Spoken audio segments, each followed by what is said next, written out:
Bonjour à toutes et à tous. Lorsqu'elle se promène en forêt, elle cherche toujours la lumière.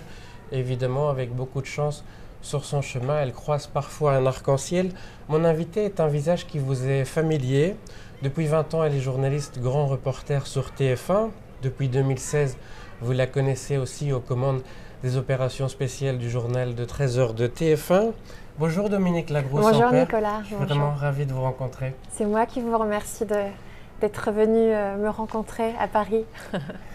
Vous publiez un livre bouleversant, L'Orage, dans lequel vous racontez comment vous avez affronté la maladie de Claude, qui était votre mari, qui a partagé 21 ans de votre vie, jusqu'à sa mort. Comment ce livre est né? En fait, c'est ce livre qui est venu à moi. En fait, c'est l'écriture de ce livre qui s'est imposée à moi. C'est-à-dire que quand vous rencontrez la maladie sur votre chemin, qu'en plus cette maladie touche votre mari, le père de vos enfants, forcément ça détruit tout sur son passage, mais ça détruit en laissant un terreau vierge pour avancer, pour cheminer et pour trouver la lumière. J'avais écrit des petites bribes de phrases comme ça qui me venaient pendant la maladie, pendant ces mois et ces années douloureux.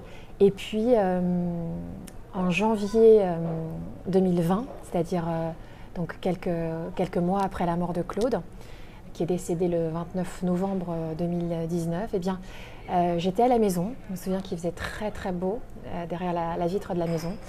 Et j'ai pris mon ordinateur et j'ai commencé à écrire. Et pendant un mois, c'est sorti. J'évoque Après l'orage cette fulgurance de l'écriture, c'est-à-dire que ces mots-là, c'était comme un flot qui voulait sortir, et comme une porte qui s'était ouverte, qui était fermée depuis quelque temps par la douleur, par la tristesse, par la mort. Et ces mots sont arrivés. Et ces mots sont arrivés sous forme de moments importants qui ont jalonné ces 2 années et demie de désespoir jusqu'à la mort de Claude. Et ça s'est construit tout seul. C'est-à-dire que ce que vous allez lire dans le livre, qui est fait de courts chapitres, en fait, ces chapitres se sont succédés dans ma tête et sur le papier, avec des rencontres importantes qui m'ont permis justement de trouver l'espoir, la force, l'envie de continuer à vivre, avec des moments durs, des moments très joyeux, avec cette envie en fait de dire ce qui n'avait pas pu sortir pendant ces 2 ans et demi. Et en fait, ce livre, au départ, n'était pas destiné du tout à être publié. Ce livre était une lettre pour mes enfants, pour mes 2 enfants qui venaient de perdre leur papa. Je ne sais pas ce que c'est que de perdre son papa. Moi, j'ai jamais connu ça, heureusement. Vous, ça vous parle? Bien sûr. Et quand Mathilda et Esteban, mes enfants, ont perdu leur papa, je ne savais pas quoi faire pour pouvoir atténuer cette douleur, puisqu'il n'y a rien à faire, puisque personne ne remplacera jamais leur papa. Le cadeau que je pouvais leur faire, c'était d'inscrire ces 2 années et demie de souffrance, pour leur dire, voilà, votre papa a vécu ça, votre papa a eu ce courage-là, votre papa, c'est ce sacré bonhomme-là, vous pouvez être fiers de votre père.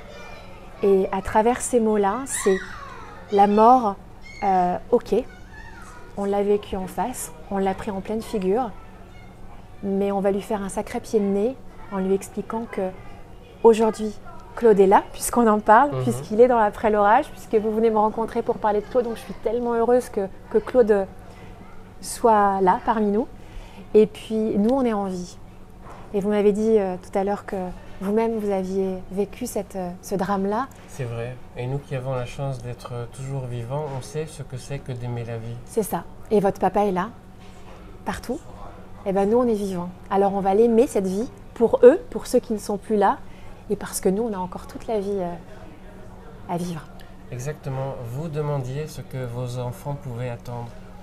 Je pense juste que vous soyez toujours la même, toujours celle qu'ils ont connue depuis toujours. Je pense que ce qu'ils attendaient de leur mère, c'est qu'elle soit debout, vivante, forte, et pourquoi pas heureuse. Aussi heureuse que vous souhaitez qu'ils soient heureux. Exactement. C'est exactement ça. Moi, dans mon livre, il n'y a que mes enfants qui sont sur le devant de la scène. C'est-à-dire que mes enfants passent avant toute chose. Leur bonheur passe avant toute chose. Leur survie passe avant toute chose. Et je pense qu'il fallait qu'on vive cette mort. Ça passe par des moments très difficiles, de désespoir, de tristesse, de colère, d'incompréhension, d'injustice. Et une fois que ce flot nécessaire, indispensable d'acceptation, de reconnaissance que l'autre n'est plus là, qu'il ne sera plus jamais là et qu'il est mort, quand vous pouvez réussir à dire que votre mari est mort, que le père de vos enfants est mort, que mes enfants puissent dire que leur papa n'est plus là, est mort, déjà, ça, c'est un sacré pas. Parce que reconnaître la mort, c'est absolument pas l'oubli. C'est ce que j'écris dans ce livre. L'oubli de Claude n'est pas de cette vie. Parce que Claude sera toujours là. C'est être vraiment connecté à la vie, ancré à la vie, que de reconnaître Exactement. que la mort est passée par là. Exactement. Si on est en vie, vous, moi, vous qui nous regardez, c'est aussi parce qu'on sait qu'un jour ce sera terminé. Le plus bel hommage à ceux qui ne sont plus, le plus bel hommage qu'on peut leur rendre, c'est de l'aimer cette vie, malgré tout. Même si on a l'impression que c'est impossible, même si on se dit qu'après la mort, après l'orage, il n'y aura plus d'éclaircies, moi je peux vous dire qu'il y en a de l'éclaircie. Et que même si au départ on ne la voit pas, ben moi on la vit nous aujourd'hui, cette éclaircie. Et elle arrive parfois quand on ne s'y attend pas. Exactement. Elle est partout. Il faut savoir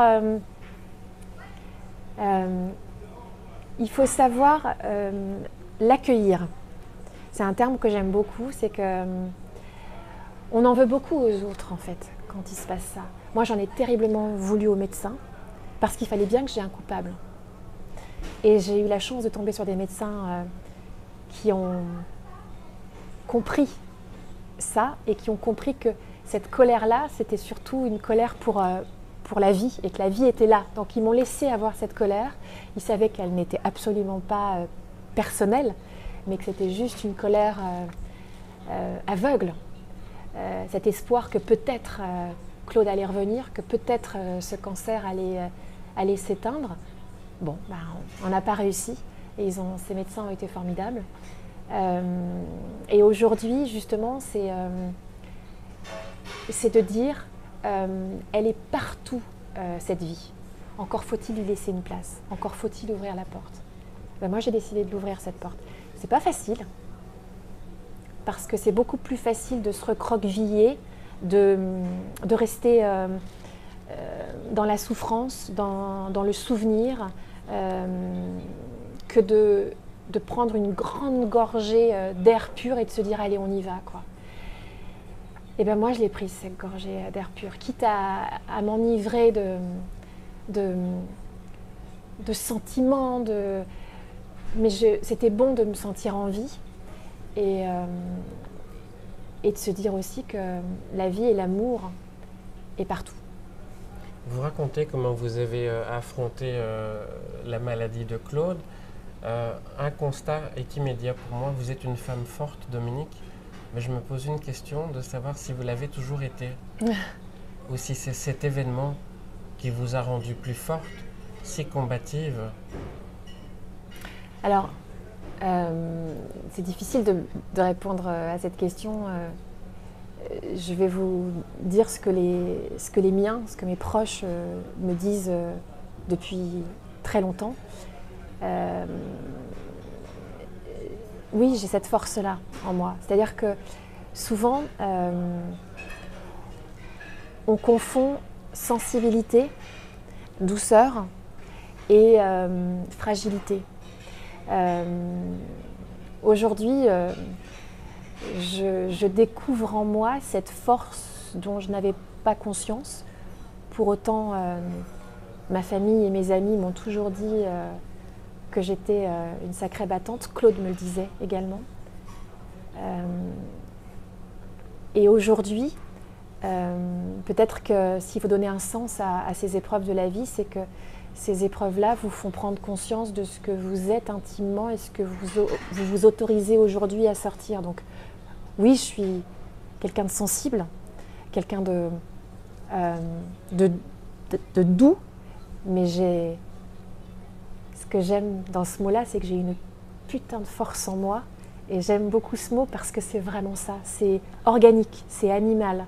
Oui, je suis forte. Oui, je suis une fille du Nord. Je suis une fille... je suis une terrienne. Je combats et j'avance, même si quelquefois, voilà, je touche un peu le fond. J'avais touché le fond avec la mort de Claude, évidemment, mais c'était pour mieux rebondir. Donc, je crois que j'ai toujours eu cette force-là en moi. Et aujourd'hui, j'accepte d'en être fière de cette force parce que ces force et sensibilité font très bon ménage. Vous rencontrez Claude à l'été 1998, comme on dit en France, 98 en Belgique. Vous avez 24 ans, Claude a 34 ans. Oui. À quoi reconnaissez-vous qu'il se passe quelque chose entre vous, sur un pont à Paris? Peut-on parler de coup de foudre? C'est l'amour. C'est juste la magie de l'amour.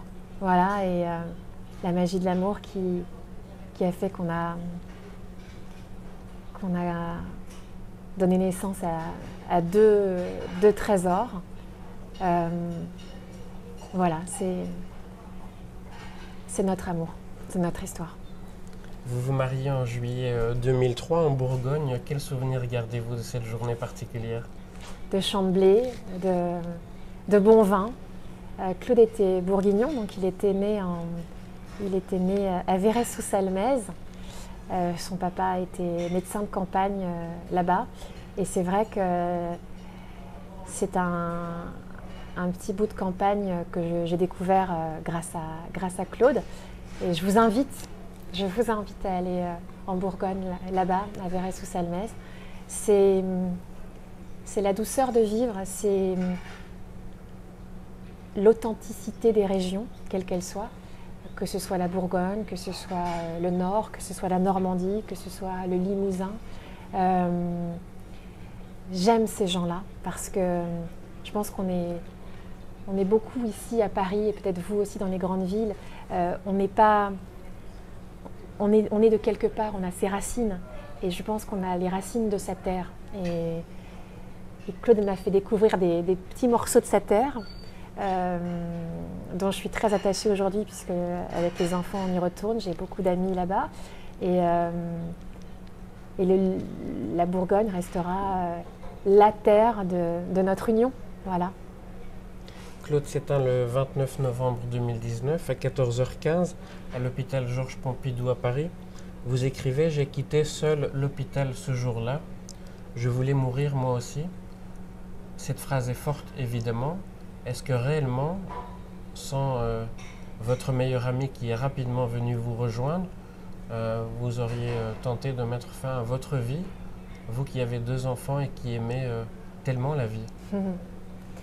C'est intéressant que vous ayez souligné cette phrase puisqu'elle est très lapidaire entre deux paragraphes beaucoup plus épais et intenses.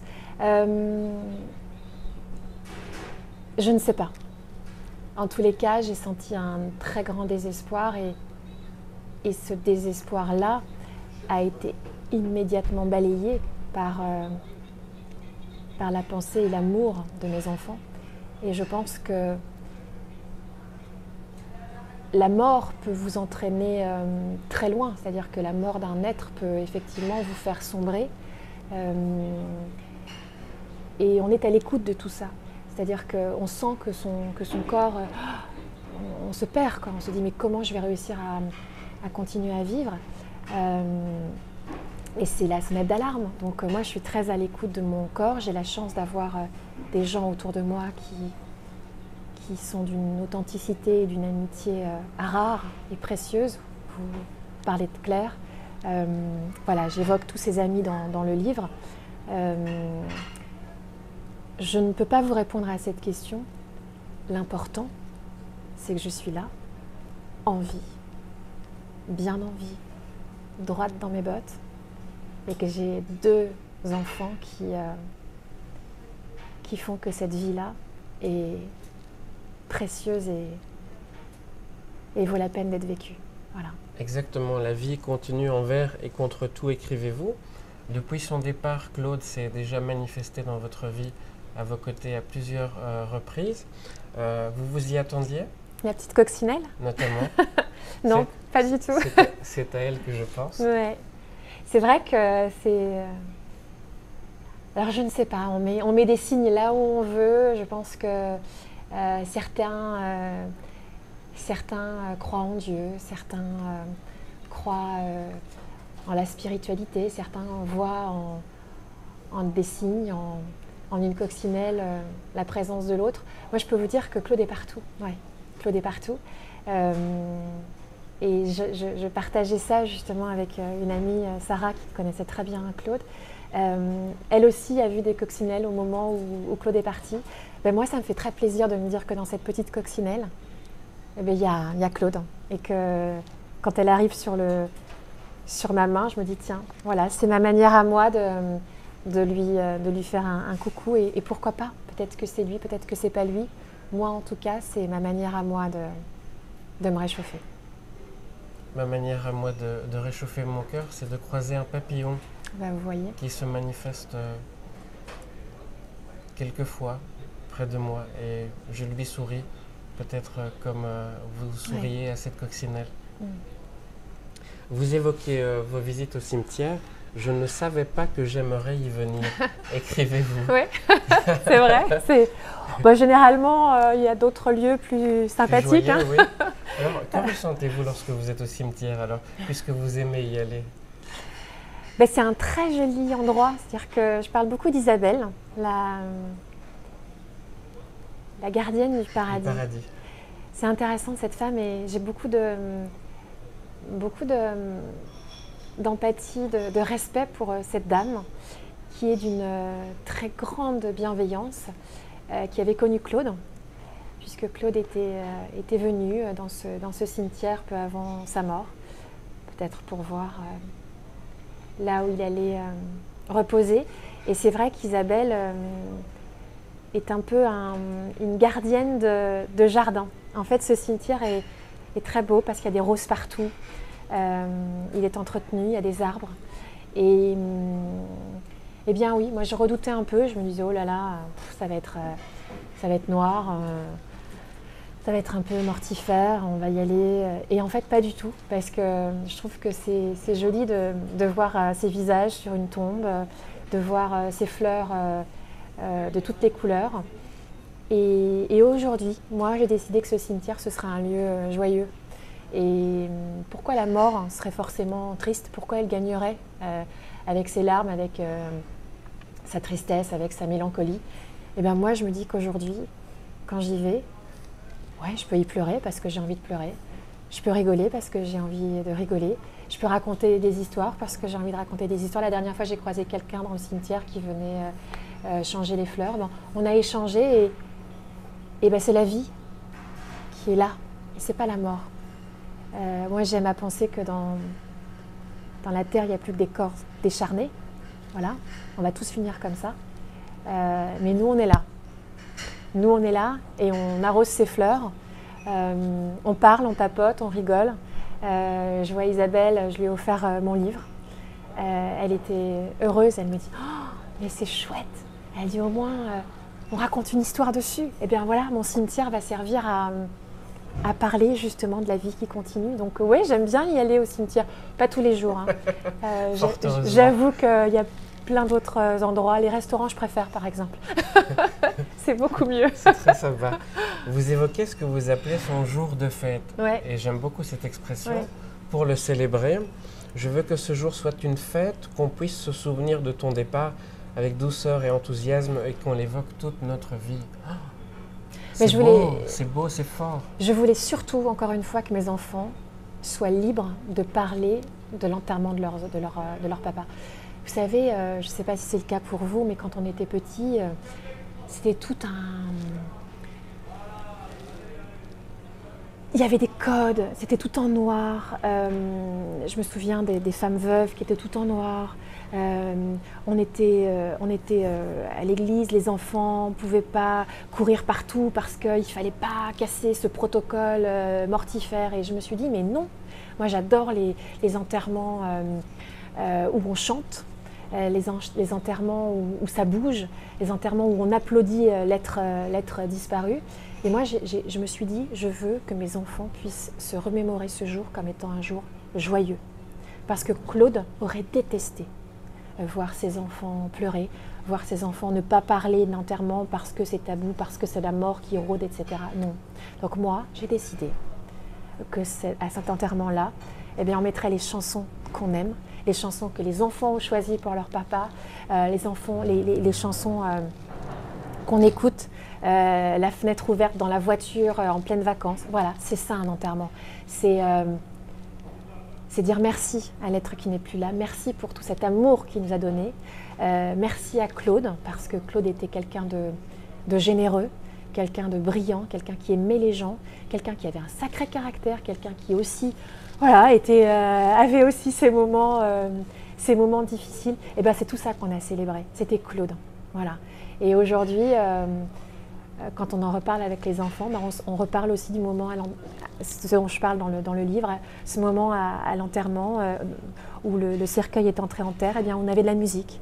Et où avec les amis, hier soir j'étais avec des amis, on en a reparlé.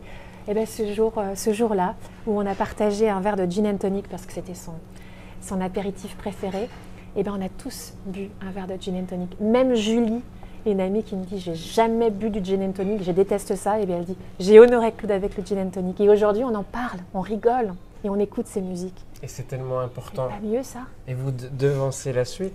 Si à la lecture de ce magnifique livre, évidemment, des larmes sont venues s'accrocher au coin de mes yeux, il y a beaucoup de sourires aussi qui m'ont accompagné durant la lecture de ce livre. J'ai ajouté une bouteille de gin tonic dans son cercueil. On ne sait jamais, ça peut toujours servir, écrivez-vous. Évidemment, pourquoi pas. C'est magnifique. Peut-être que là-bas, avec Brel et compagnie, peut-être qu'ils se font une sacrée fête. Je ne sais pas. En tous les cas, suivez juste votre intuition. C'est-à-dire que ne suivez pas les codes. Suivez ce que vous avez là, dans le ventre, dans le cœur. Faites ce que vous avez envie de faire. Faites comme vous le pouvez. Il n'y a pas de mode d'emploi quand on perd quelqu'un. Il n'y a pas de protocole. Il y a juste vous et la personne disparue. Et moi, c'est ce que dans ce livre, ne pensez pas que vous allez commencer à lire ce livre et que ça va être la mort. Non. La mort, on lui fait sa fête. Et au final, c'est une grande fête de la vie qu'on célèbre. Je peux vous dire qu'on en sort de là. C'est mes enfants qui me l'ont dit, donc c'est le plus beau témoignage qu'ils puissent. C'est maman, ce livre doit être publié. Quand je leur ai présenté ce livre et que ça a été cette lettre à mes enfants qui n'était pas du tout au départ destinée encore une fois à être publiée, mes enfants m'ont dit « Maman, si ce livre peut aider une dame qui a perdu son mari, un homme qui a perdu sa femme, un compagnon qui a perdu son autre compagnon, des enfants qui ont perdu un être cher, si seulement il peut aider une personne, fais-le. » Donc c'est pour ça, c'est pour cette personne, peut-être vous. C'est pour ça que je l'ai écrit, c'est pour vous. Voilà. Vous continuez à parler à Claude, qu'est-ce que vous lui dites? Quelquefois, je l'ai engueulé quand on était triste. Je lui dis « t'as pas le droit ». Après, je me reprenais en disant « mais je sais que c'est pas toi ». Et aujourd'hui, je lui ai dit que le livre allait sortir. Je lui ai dit que les enfants allaient bien, allaient très bien. Je lui ai dit que Max, le chat, était toujours là, à chasser les papillons. Et je lui ai dit aussi que j'aimais à nouveau et que je savais que c'était ce qu'il souhaitait, que je retrouve l'amour et que je ne m'enferme pas dans ma tristesse. Donc oui, je lui parle toujours. On est très nombreux à lui parler. Ses amis, je pense qu'il doit, il doit avoir peu de temps pour lui en haut. Moi, je suis sûre qu'il est content de retrouver votre joli sourire sur votre visage. Je crois. J'ai envie de partager un passage de ce livre avec celles et ceux qui nous suivent. J'ai décidé à ta mort d'écouter cette petite musique en moi qui sommeillait, celle qui réchauffe, qui nourrit le chemin qui s'impose. Une musique qui me dit de vivre, de croire en cette vie, celle qui donne, celle qui reprend, celle qui caresse et celle qui frappe, celle qui fait vibrer, celle qui dessine la suite de mon chemin. Qu'est-ce qui vous a guidé vers cet amour de la vie? Ce n'est pas une évidence de l'avoir, de le retrouver après la perte d'un être cher. J'ai pris conscience en fait que je prenais pas le temps de m'écouter. Je prenais pas le temps d'écouter l'instant. C'est encore mon combat. C'est-à-dire que je suis dans l'action. Je suis très... Vous débordez d'énergie. J'ai beaucoup d'énergie. Vous débordez d'envie. Et c'est vrai que voilà. Et à un moment, il faut juste se poser et dire ok, tu as envie de ça, c'est très bien. Tu envisages ça, c'est très bien. Mais là, qu'est-ce qui se passe là? Et qu'est-ce qui se passe là? Cette question-là, eh ben, je me la suis posée, je me suis posée et je me suis dit mais j'ai juste envie de prendre soin de moi. Et je pense que je le méritais. Après cette douleur-là. Et prendre soin de soi, c'est écouter que on ne peut pas vivre sans aimer. On ne peut pas vivre sans bonheur, parce que votre bonheur rejaillit sur ceux que vous aimez par-dessus tout. Mes enfants aujourd'hui sont heureux, malgré tout, parce qu'ils savent que je suis heureuse. Et c'est avant tout l'autre que vous sauvez à travers vous-même. Il y a une phrase très importante, une image qui m'a beaucoup parlé. Souvent dans l'avion, quand il y a des vibrations ou des turbulences, vous savez, vous avez le masque qui peut tomber. Et quand on est une mère, un père, la première des choses qu'on fait quand vous avez vos deux enfants et que les masques tombent, qu'est-ce que vous faites? De le mettre sur le visage de son enfant. Exactement. Sauf que si vous oubliez, vous, de mettre votre masque avant de mettre celui de vos enfants, vous ne pourrez pas les aider. Parce qu'eux ne sauront pas forcément se débrouiller.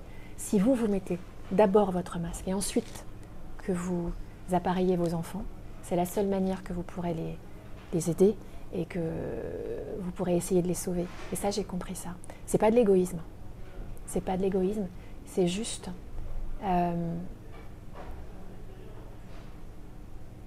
de la générosité de vie, c'est-à-dire qu'en comprenant qu'en se sauvant soi-même, on sauve les autres, c'est un énorme pas. Et moi, j'ai compris ça. Donc aujourd'hui, j'ai décidé de m'écouter, de n'écouter que moi, avec la bienveillance de ceux que j'aime autour de moi, mais mon intuition, mon envie,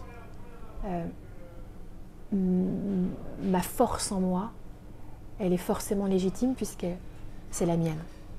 Donc aujourd'hui, cette petite musique qui est là, elle a toujours été là. Je ne l'ai peut-être pas assez écoutée. Aujourd'hui, elle me fait prendre une envolée de vie, une bouffée d'air, comme je n'ai jamais eu avant. Peut-être que Claude a insufflé ça finalement. Vous le savez, il n'est jamais trop tard. Non. Ça a un sens. Il faut toujours mettre un sens à quelque chose.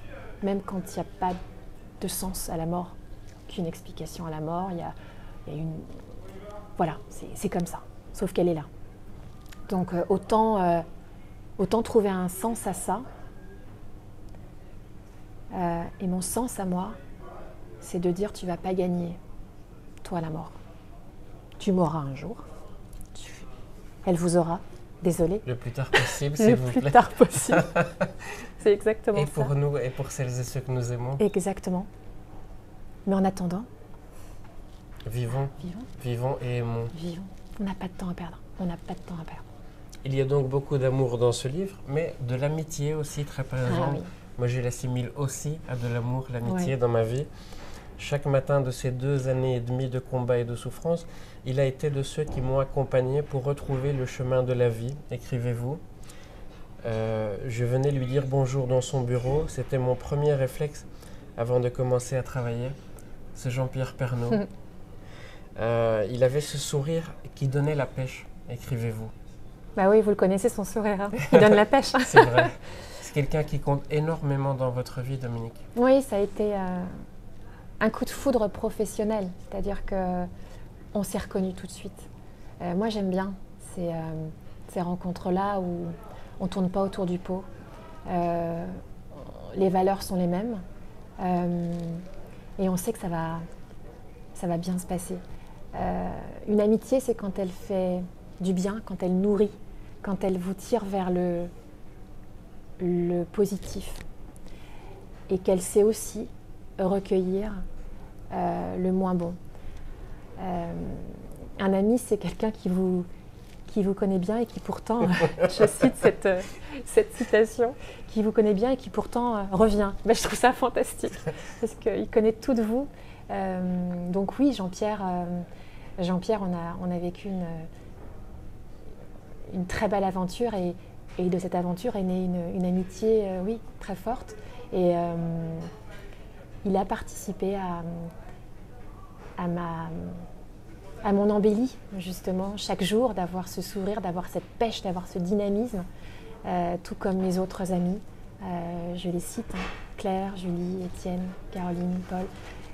Ils sont très présents.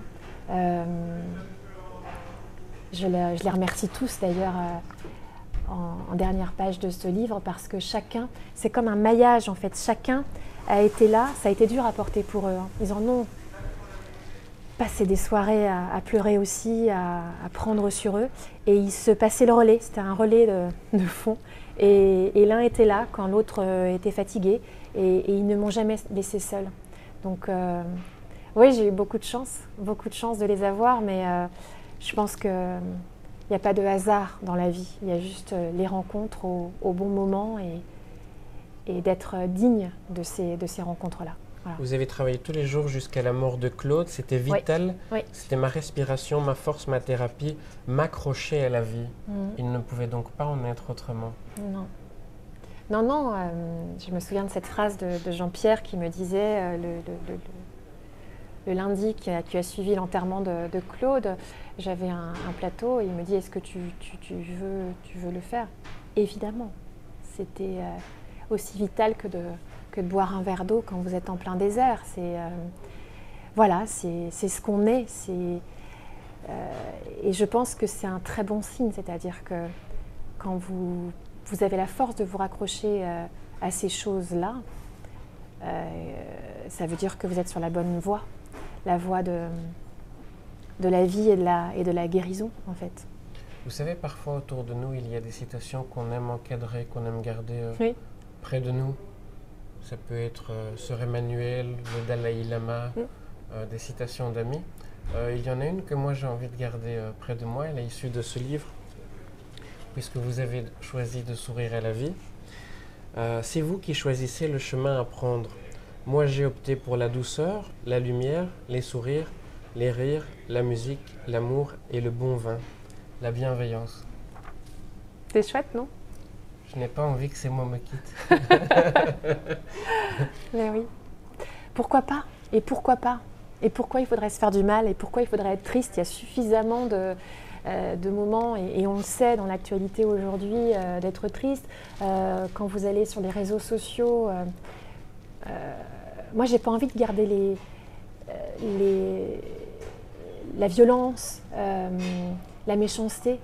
Non. c'est à nous finalement de changer ça. C'est à nous de nous dire et pourquoi pas la bienveillance, pourquoi pas la gentillesse. C'est tellement galvaudé aujourd'hui. Quand on dit de quelqu'un il est gentil, c'est ah ouais, il est gentil, il est un peu benet quoi. Eh ben non, gentil c'est quelqu'un qui ne veut que le bien de l'autre. Alors oui, on ne s'entend pas avec tout le monde, on n'est pas d'accord avec tout le monde, mais parlons. On a ça de précieux dans la vie, c'est qu'on peut parler, on peut communiquer. On se parle, on peut écrire, on peut chanter, on peut danser, il y a plein de moyens de communication. On peut regarder, on peut rire, on peut sourire. Exactement. Et on peut ne pas être d'accord.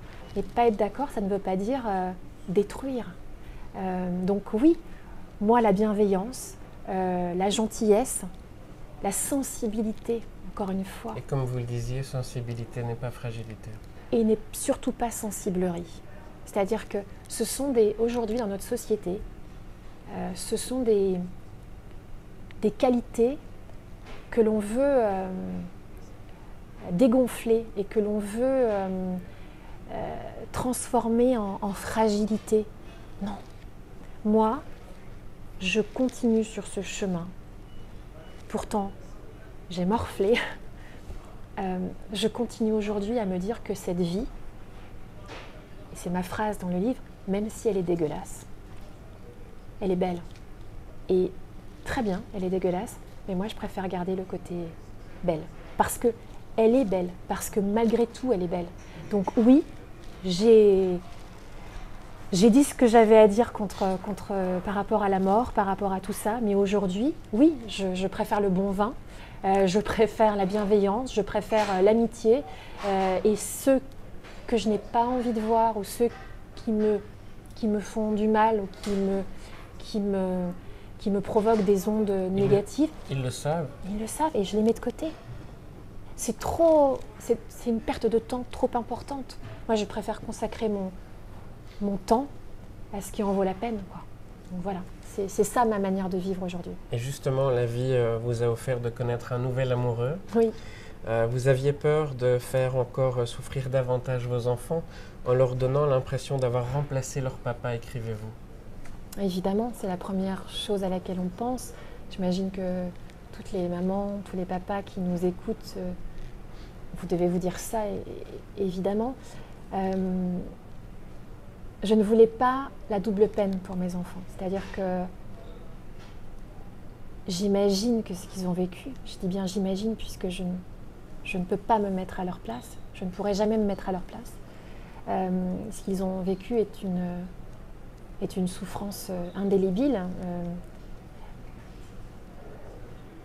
Alors, est-ce que moi j'ai le droit d'aimer?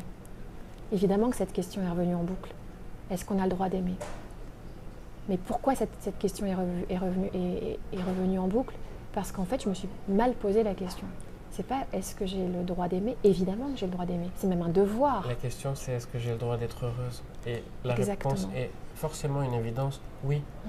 Mais est-ce que le retour à la vie et à l'amour est un oubli de celui qui n'est plus là? Évidemment que non. En fait, je pense qu'il faut arrêter de se poser des questions. Moi, j'ai compris que je n'avais pas les réponses à mes questions. Donc, du coup, je ne me pose plus ces questions. Tout ce que je fais, c'est que je parle à mes enfants. J'ai parlé à mes enfants de cette rencontre. Et ils m'ont bluffé. C'est-à-dire qu'on se pose mille et une questions. Et en fait, il faut juste pouvoir parler. Et quand vous avez vos enfants qui disent « Mais maman, on le voit ce bonheur dans tes yeux. » Et ben, nous, on n'a pas envie d'autre chose qu'une maman heureuse. Et ils m'ont bluffé. C'est-à-dire que moi, je me suis posé 1000 questions en me disant « Oh là là, comment ça va se passer », etc. Et tout s'est bien passé. Et tout s'est bien passé. Parce que, évidemment, ce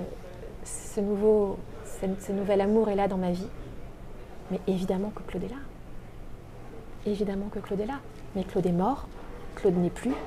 Mais si on est là aujourd'hui, si les enfants sont là, Claude est là. C'est-à-dire que moi, quand je vois mes enfants tous les jours, c'est Claude. Donc, évidemment.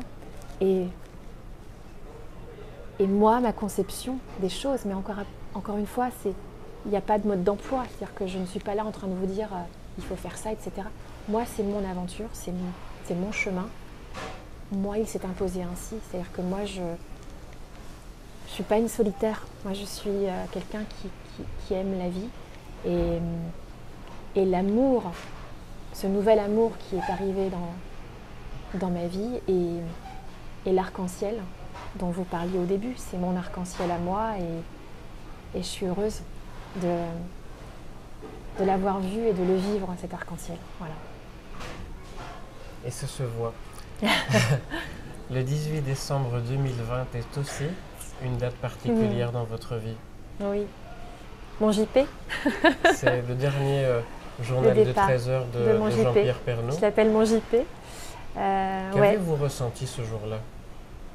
J'étais triste de le quitter, mais encore une fois, j'étais heureuse pour lui parce que c'était sa décision, parce qu'il avait envie de vivre sa nouvelle vie. Donc c'était beau, c'était beau, c'était un très beau moment et je suis heureuse qu'il ait pu avoir ce si beau journal. C'est cette affection-là et je peux vous dire que là, il profite à fond de la vie, quoi. Donc oui, c'était émouvant, mais émouvant comme quand on quitte un ami à l'aéroport, mais on sait qu'on va le retrouver pour le prochain voyage. Donc voilà, ça fait partie des choses de la vie. À ce moment-là, vous ne savez pas encore ce que la suite de votre vie vous réserve? Non. Il faut profiter de chaque instant, en fait. C'est ça qui est important. Voilà. Depuis plusieurs mois, vous êtes absente de l'antenne. Les téléspectateurs s'en inquiétaient. Aujourd'hui, on peut les rassurer puisque vous êtes à mes côtés, vous allez bien. Exactement. Après l'orage, l'arc-en-ciel. Je suis là, ouais. On a pu lire sur Internet que vous ne faisiez plus partie de l'équipe du 13h. C'est vrai? C'est faux? Ou bien on ne peut pas répondre à cette question? Je suis là. Après l'orage, l'arc-en-ciel est là. Et il réserve de magnifiques belles choses. L'embellit. Voilà. De quoi avez-vous envie désormais? Vous qui êtes une amoureuse de la vie. Je suis comblée déjà. L'envie, c'est que mes enfants retrouvent le chemin de la vie. Ils l'ont retrouvé. Qu'ils soient en bonne santé, ils l'ont retrouvé. J'ai la chance d'aimer à nouveau. Je m'y attendais pas. J'ai la chance de pouvoir partager ce bout de chemin et d'honorer la mémoire de Claude. Qu'est-ce qu'on peut demander de plus? Demain est un autre jour et l'arc-en-ciel, je le sens, va briller. Voilà. Il y en a toujours eu dans votre vie des arcs-en-ciel? Ah oui, mais il y a eu des moments difficiles aussi. C'est-à-dire que, vous savez, quand on a la banane, parce que moi je suis quelqu'un de joyeux, de nature, et c'est vrai que les gens me disent toujours « Ah mais t'as toujours le sourire, tout va bien, etc. » Non, je pense que c'est ma manière à moi de respecter l'autre. C'est-à-dire que l'une des qualités que je mets en première ligne, c'est l'élégance. Et l'élégance, c'est quoi? C'est respecter l'autre et donc se respecter soi-même. Et l'élégance, c'est un sourire. J'ai pas à faire porter mon malheur aux autres. Moi, l'élégance, c'est de leur dire bonjour, de les accueillir avec un sourire. Si chacun partage ses problèmes, on risque d'être attiré par le fond. Donc je réserve mes moments d'orage à mes intimes et j'en ai comme tout le monde. J'ai mes moments de désespoir comme tout le monde, mes moments de doute comme tout le monde, mes moments de tristesse comme tout le monde. Mais je préfère offrir un sourire parce que le sourire, c'est l'élégance. Voilà. Et c'est ce que je vous offre à vous, c'est l'élégance parce que vous méritez ça. Vous méritez ça. Vos messages sont incroyables. Je suis très émue de lire des messages qui me disent merci. C'est pas moi que vous devez remercier, c'est vous-même. C'est-à-dire que la thématique du livre, est une thématique universelle qui touche chacun d'entre nous.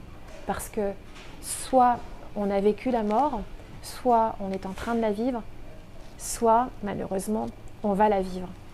Donc elle va toucher tout le monde. Donc moi c'est mon petit sucre d'orge, voilà, que je vous offre en disant ben voilà, moi c'est ma petite embellie à moi. Si elle peut vous aider dans votre chemin à vous, ben, ce sera le plus beau cadeau que je puisse vous faire. Parce qu'au départ ce livre était pour mes enfants et aujourd'hui il est pour vous, vraiment. Donc j'espère juste soulager quelquefois un mot, c'est aussi bon qu'un sourire en fait. Donc voilà, c'est tout simple, en toute humilité. Voilà. Entre journalistes, qu'est-ce qui vous a guidé, vous, Dominique, vers notre métier? J'avoue que j'ai toujours aimé regarder les journaux télévisés quand j'étais petite. J'étais passionnée par des affaires terribles. Je me souviens que je conservais toutes les unes de Paris Match à l'époque. Sur cette terrible affaire de la disparition du petit Grégory. Et j'étais jeune à l'époque, j'étais enfant, et j'étais comme aimantée par cette histoire parce que déjà, je trouvais qu'on en oubliait la disparition de ce petit garçon parce qu'on faisait tellement, les médias étaient tellement partout et ça m'avait beaucoup marqué et je m'étais toujours dit mais ce petit garçon est mort et on en oublie sa mort. Et ça m'a jamais quitté cette idée-là. Et j'ai toujours continué à cheminer sur la rencontre, sur les rencontres avec les gens, jusqu'à la préparation de ma maîtrise, de mon DEA, de mon début de doctorat de thèse en littérature anglophone, où j'ai rencontré l'écrivain de ma thèse qui s'appelle John Fowles, que j'ai eu la chance de rencontrer en Angleterre. Et en fait, j'ai toujours eu cette démarche de recueillir la parole, recueillir le témoignage pour pouvoir le transmettre et en être le plus, ne pas le trahir, être le plus honnête possible dans cette transmission de la parole. Et donc ce journalisme-là, puisque c'est du journalisme, ne m'a jamais quittée finalement. Et dans l'écriture de ma thèse, de la même manière, ça a été une écriture de rencontres, d'interviews. Et jusqu'à l'école de journalisme de Lille, que j'ai donc présentée et que j'ai obtenue, ça a été une ligne droite vers ce que je suis aujourd'hui. Voilà. Le journalisme, pour moi, c'est la rencontre, c'est la parole donnée, et c'est de pouvoir être accueilli chez quelqu'un que vous n'auriez jamais pu rencontrer, que vous n'auriez jamais eu l'honneur de rencontrer autrement. Ça peut être un ouvrier d'une usine, ça peut être un chanteur, ça peut être le papa d'une enfant disparue, ça peut être le rescapé d'un tremblement de terre. Voilà, ce sont des gens qui dans la vie ne vous donnent pas l'honneur de vous ouvrir la porte parce qu'évidemment on n'a pas forcément tout ce terrain de reportage-là. Moi je l'ai eu, j'ai eu le privilège de l'avoir par mon travail et j'honore ce privilège-là de ne pas trahir, de retranscrire la parole donnée et c'est pour moi la définition la plus exacte de l'empathie, c'est-à-dire pouvoir se mettre à la place d'eux sans jamais avoir cette place, puisque évidemment on ne peut pas vivre ce que l'autre a vécu, mais de s'approcher le plus près possible de ce que l'autre ressent pour pouvoir justement retranscrire au mieux cette sensation. Un jour j'étais terriblement fâchée parce que un collègue me disait mais l'empathie c'est le plus gros défaut d'un journaliste. C'est qu'on ne se comprend pas. C'est qu'on a deux visions complètement antinomiques du journalisme. Ok, moi, la plus grande qualité que je prône dans le journalisme, c'est l'empathie. Sans empathie, vous passez à côté des gens. Voilà, parce que l'empathie, c'est pas sombrer avec. C'est ce que je raconte aussi dans le livre. L'empathie, c'est de pouvoir toucher au plus près l'autre pour pouvoir retranscrire ce qu'il en est. L'autre, sa vie, sa réalité. Évidemment. Pour mieux en rendre compte. Il n'y a pas de sensiblerie là-dedans. Je pense, moi, je vis parce que je vibre. Voilà. Vous lisez un bouquin parce que vous vibrez. Vous écoutez une interview parce que vous vous arrêtez de faire la vaisselle au moment où vous entendez l'interview parce que ça vous touche. Vous êtes attiré par quelqu'un parce qu'il vous touche. Moi, j'ai envie de vivre comme ça. J'ai pas envie de vivre en passant à côté des autres. Voilà, chacun sa manière de vivre. Ne changeons rien, Dominique, ce livre m'a fait vibrer. Tant mieux. Merci Nicolas. J'étais particulièrement ravi de partager ce moment avec vous aujourd'hui, d'apprendre à mieux vous connaître, de parler de Claude aussi, qui vous a fait vibrer et qui a contribué à la femme que vous êtes aujourd'hui aussi. Évidemment. Et que j'ai la chance de rencontrer. Après l'orage est paru chez Flammarion. Courez vous le procurer. Pour reprendre vos mots, le soleil pointe toujours derrière les nuages. C'est sur cette parole que j'ai envie qu'on se quitte. Il fait beau aujourd'hui. Il fait beau. Allons profiter du soleil oui. alors. Avec du bon vin. Oh oui. Avec modération, mais avec un bon verre de vin. Que votre journée soit belle. Merci. À vous aussi, Nicolas. Prenez soin de vous. Merci. Soyez toujours la bienvenue en Belgique. Je sais c'est... que c'est un pays qui occupe une place importante dans votre cœur aussi. J'ai des origines belges. Si. Donc, j'espère venir, peut-être, pourquoi pas, dédicacer mon livre à mes amis belges que j'aime beaucoup. Et vraiment, je vous le dis avec sincérité. Voilà. Vous y êtes plus que la bienvenue. Merci. Merci à vous de nous suivre de plus en plus nombreux. À très bientôt. Merci.